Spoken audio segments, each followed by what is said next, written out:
amigos, Deus abençoe todos. Que o Espírito Santo venha derramar das suas bênçãos na sua vida. E a maior bênção que o Espírito Santo nos dá não é a saúde física, não é a saúde sentimental, não é o pão cotidiano, não. A maior bênção, a bênção das bênçãos, é quando ele, na palavra dele, ou em espírito, penetra dentro da gente. Quando ele entra dentro da gente. Quando ele faz morada dentro da gente.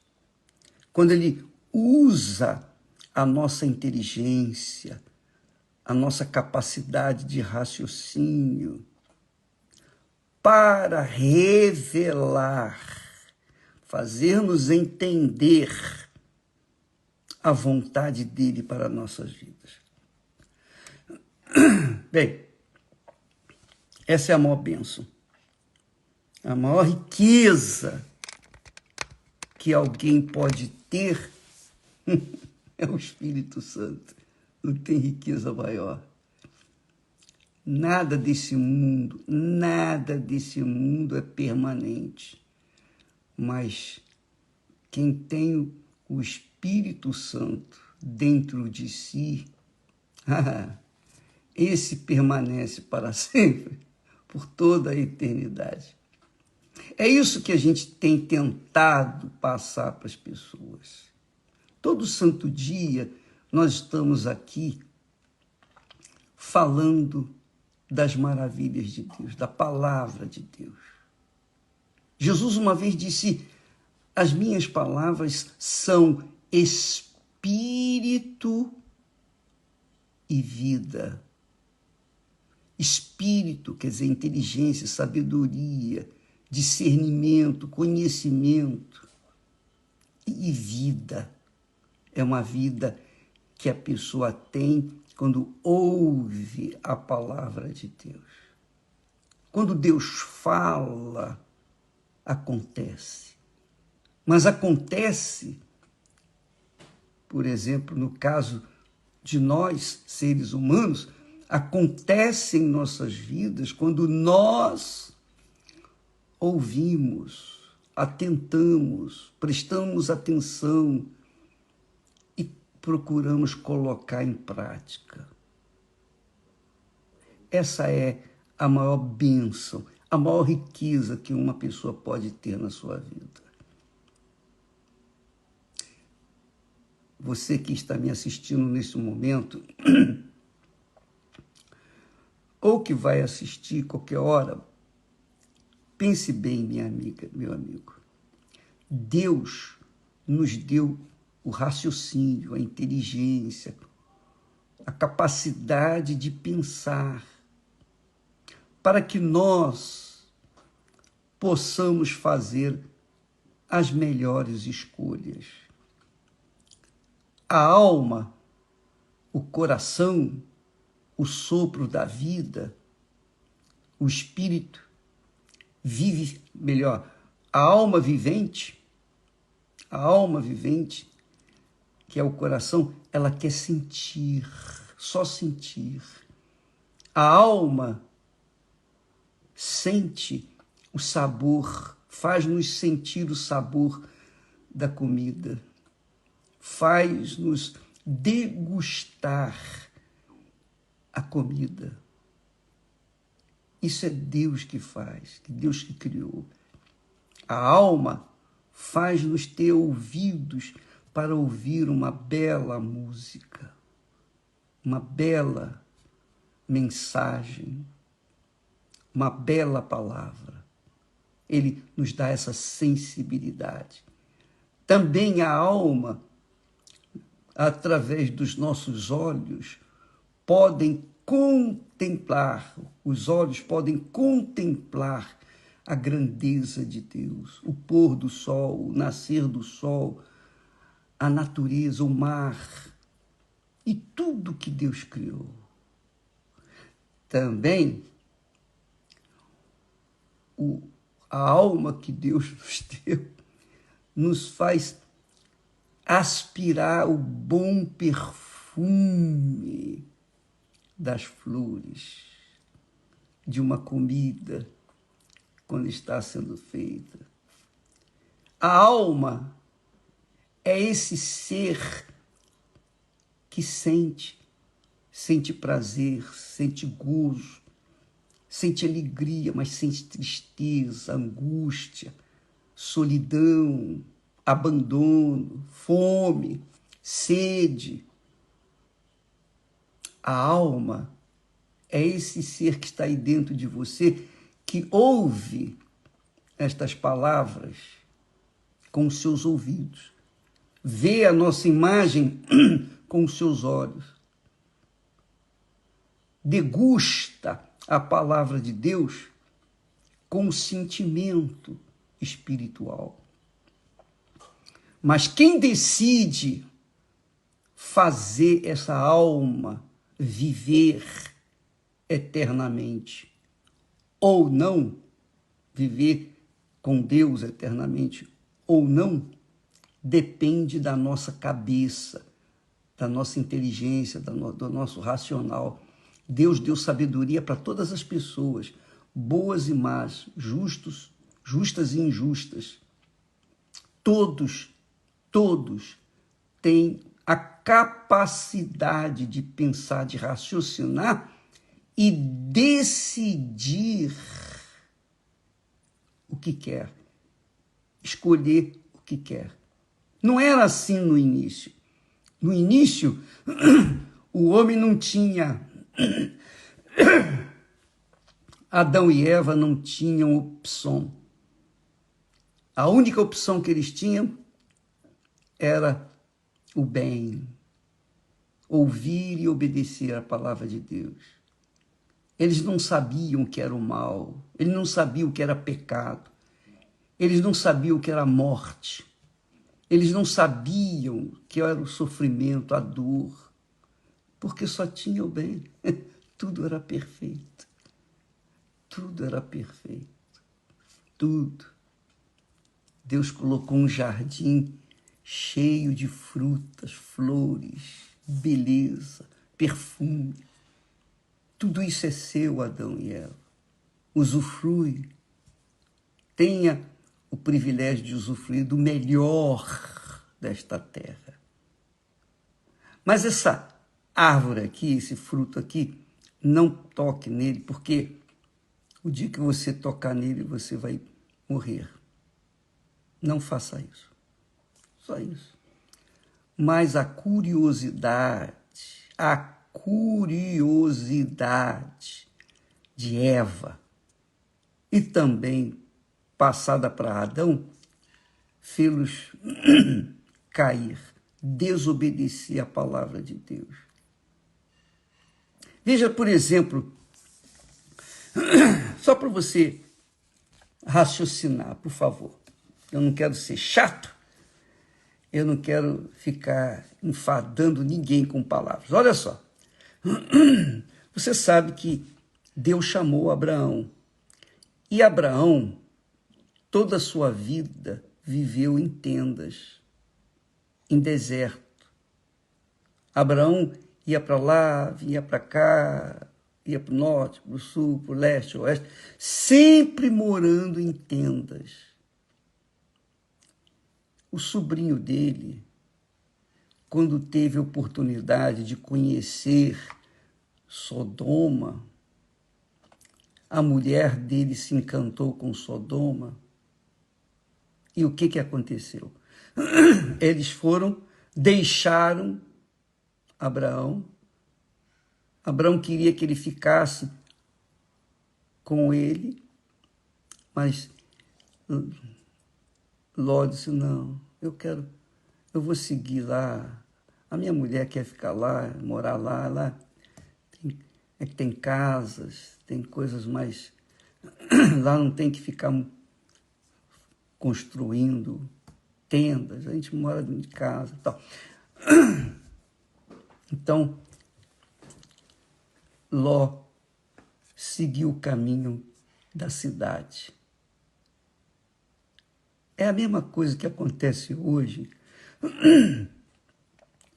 quando você vai num shopping. O shopping é a cidade. Você entra no shopping, tem tudo, com muitas luzes, com muito brilho, com muitas ofertas. Aí você vai no shopping. Mas você vai fazer o quê? Ah, eu só quero ver as modas. Tá bom, você vai ver as modas. Quando você vê as modas, se você gostou de uma roupa, um sapato, uma bolsa ou algum objeto, você viu, gostou, quer dizer, a sua alma aguçou o desejo seu de possuir aquilo que você estava vendo. Ah, eu quero. Mas você não se perguntou, eu preciso daquilo? Essa bolsa, esse sapato, eu preciso dele? Não preciso. Ah, mas ele fica bem comigo. A pergunta é, você precisa? Não, não preciso. Mesmo assim, você contraria a sua razão, a sua inteligência. Porque mesmo não precisando, você cobiça, você compra, às vezes se encalacra de dívidas no cartão de crédito e depois fica desesperada, culpando a Deus que a sua vida é uma vida imprestável, miséria e tal. Abraão vivia em tendas, vivia no deserto. No deserto não tinha a atração que tinha a cidade, ou que tem na cidade. No deserto, à noite, os céus estrelados, lindo. O amanhecer, o anoitecer, tudo é sossego no deserto. A alma não fica tão influenciada pelo que a cidade, entre aspas, oferece, o mundo oferece. Então, esse é o raciocínio com respeito a Deus. Esse é o raciocínio. Ele oferece a sua palavra, a sua voz. A sua palavra aparentemente parece um deserto. Você só vê letras e palavras, mas estas palavras, elas dão vida, elas são espírito e vida. Elas fortalecem o seu espírito e dão para ele condições de controlar os seus apetites, seus desejos, ou os nossos desejos, as nossas cobiças. Então, minha amiga e meu amigo, eu não sei se você está me entendendo, o que eu quero dizer que há uma guerra que você trava, que todos nós travamos, entre a inteligência, a razão, o racional, a cabeça, o espírito e o coração, que é a alma. A quem você vai ouvir? Se você coloca a cabeça na palavra de Deus, você vai sonhar os sonhos de Deus. Você vai ver a vontade de Deus para a sua vida. Se você age com o coração e acha bela a história, bonita a história, as histórias bíblicas, você se apaixona pelas histórias bíblicas, mas não segue os seus conselhos, então você pode ter uma fé emotiva, uma fé do coração, uma fé sensacionalista, uma fé que depende de ouvir uma canção, ouvir um hino para se levantar. Quando você fundamenta a sua fé em canções, em músicas, em emoções, você tem uma fé fanática, uma fé que vai fazer você uma cristã fracassada, uma fé que vai fazer de você uma cristã ou um cristão decepcionado, frustrado, porque você vai ver as promessas de Deus, mas não vai ter força para tomar posse dela, não vai ter poder para tomar posse dela, porque você não tem o Espírito. Você só tem sentimento, coração. Essa é a realidade. Emoção. Então você vê aí artistas, dá licença aqui,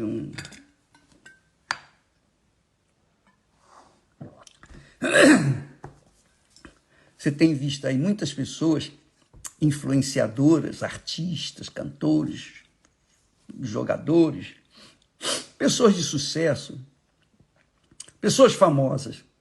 De repente a pessoa morre. Aí, por que morreu? Não se fala por que morreu.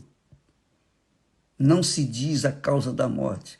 Às vezes a pessoa se matou de overdose, porque estava com o seu espírito sucumbindo. A sua alma vivia de sentimento. O que é a droga, por exemplo? O que é um vício? O vício é a satisfação da alma. É dando para a alma o que ela está pedindo, dando. E ela nunca se satisfaz, porque ela nunca se submete à razão racional, à inteligência. Então, quando falamos ontem aqui sobre a mensagem para os cristãos fracassados, ou decepcionados, ou frustrados, nós estávamos tentando passar para as pessoas que Jesus curou enfermos, libertou os oprimidos, fez isso, fez aquilo. Mas tudo que Jesus fez na vida daquelas pessoas foi só naqueles dias, naqueles momentos, durante um certo tempo. Mas o que Jesus mais trabalhou não foram nas curas, nas maravilhas, foi no ensinamento da palavra de Deus. Por isso ele disse: as minhas palavras são espírito e vida.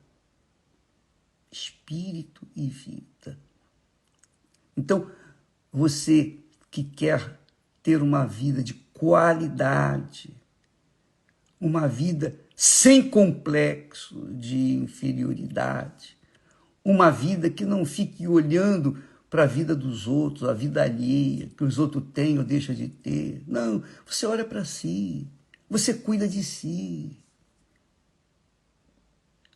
Se você quer ter uma vida de qualidade, então, minha amiga, meu amigo, priorize o espírito e a vida, que são as palavras de Deus. Jesus disse: as minhas palavras são espírito e vida.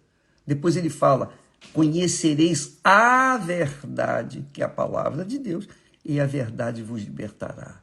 Eu fui liberto pela verdade. Eu fui liberto pela verdade. Não foi o mundo que me criou, não. Meu pai e minha mãe me deram a luz, me trouxeram ao mundo. Mas quando eu conheci a palavra de Deus, as Sagradas Escrituras, quando eu tive acesso às Sagradas Escrituras, eu mergulhei a minha cabeça nelas. E hoje, depois de 60 anos, poxa, eu posso falar para vocês. Eu posso falar para vocês de complexos. Eu tinha complexos. Até porque você há de convir um jovem com defeitos nas mãos, tinha tudo para ser frustrado. Mesmo assim não era. Nos relacionamentos, namoro, não. Por quê? Porque eu era para baixo, porque eu não conhecia a palavra de Deus. Quando eu vim tomar posse da palavra de Deus, a minha cabeça mudou. Os meus complexos de inferioridade acabaram. Tudo mudou na minha vida. Não é que eu não viesse a enfrentar problemas, não, eu enfrentei muitos problemas, e você sabe de muitos deles.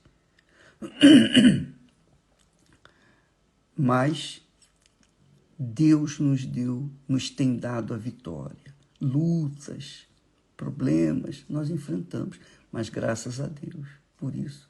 Porque eu aprendi com as lutas, eu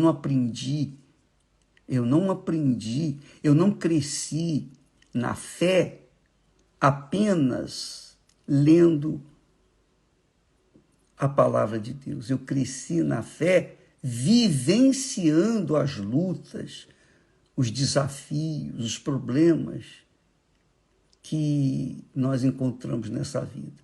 É óbvio que quando eu os enfrentava, eu tinha a palavra de Deus que me dava suporte. A palavra de Deus estava dentro de mim, que é o Espírito Santo. E aí eu pude tomar decisões certas nos momentos mais difíceis, porque eu apliquei o que estava escrito na minha vida pessoal. Infelizmente, as pessoas não pensam assim.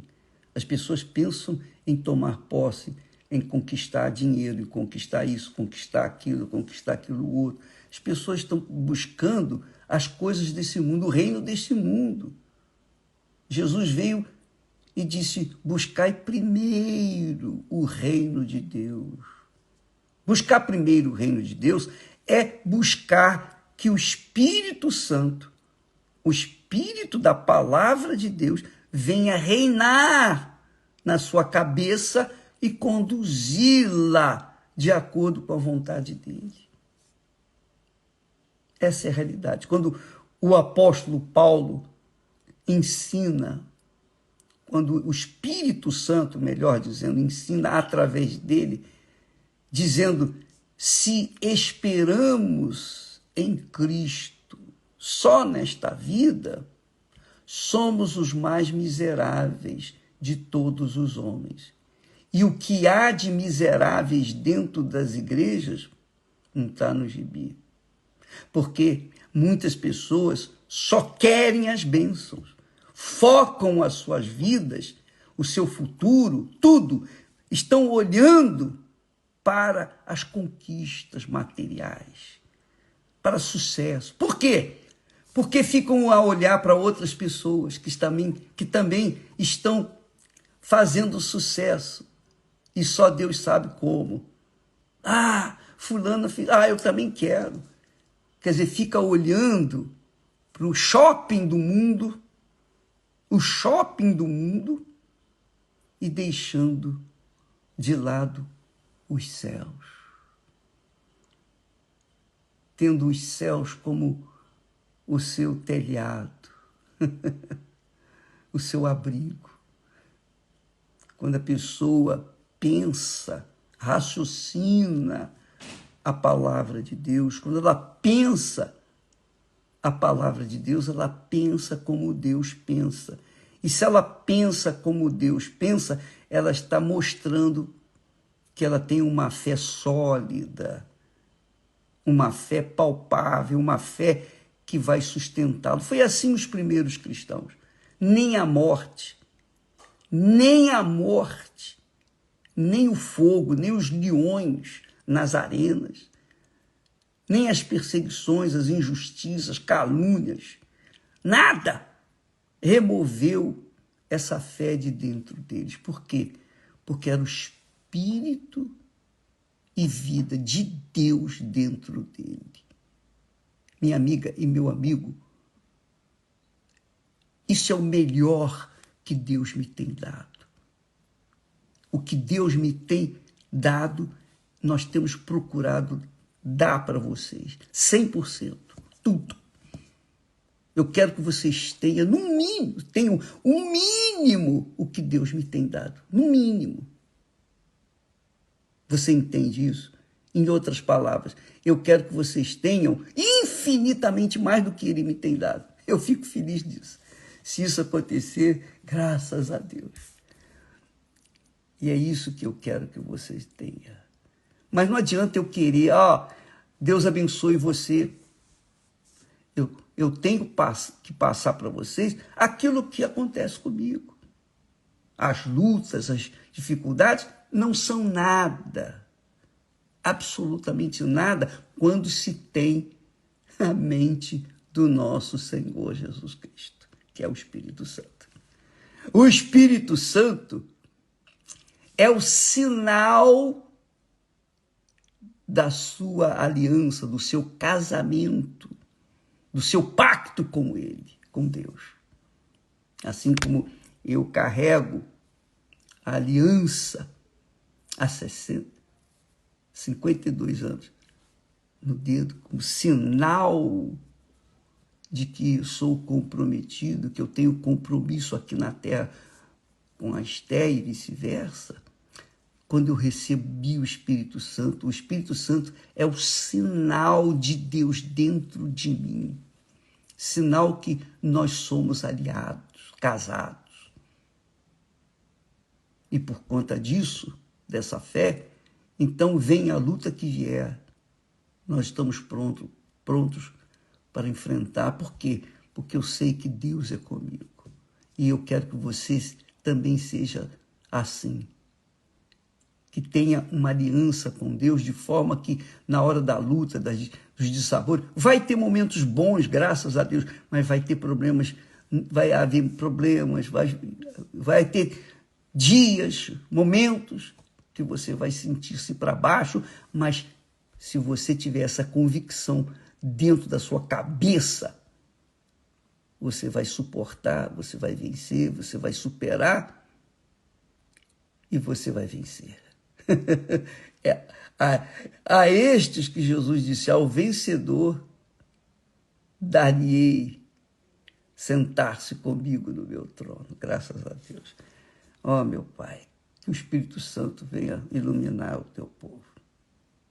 Deus abençoe você. Hoje,